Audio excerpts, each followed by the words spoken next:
Existence को साबित किया जाएगा या गॉड की एग्जिस्टेंस को डिनाई किया जाएगा। लेकिन चूंकि ये बहुत इंपॉर्टेंट और सेंसिटिव टॉपिक है, इसलिए लॉजिकल आर्ग्यूमेंट भी ऐसा होना चाहिए जो डेफिनेटिव हो, इनडेफिनेटिव ना हो, जो 2 और 2 4 की तरह बिल्कुल वाजे हो, जिसे लॉजिकली रिजेक्ट करना पॉसिबल नहीं हो। फॉर एग्जाम्पल हम कहें हमारे रिस्पेक्टेड मिस्टर सौरभ साहब, ये एक इंसान है और तमाम इंसान कॉन्शियस बीइंग है, लिहाजा नतीजा क्या निकला, हमारे सौरभ साहब भी कॉन्शियस बीइंग है।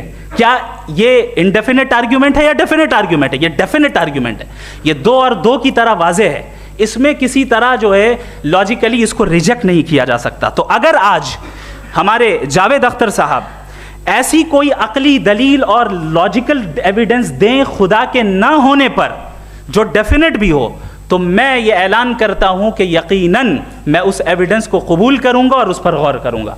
लेकिन साथ में ये भी ऐलान कर देता हूं प्रेडिक्शन के तौर पर कि ऐसा कोई डेफिनेट आर्ग्यूमेंट कोई नहीं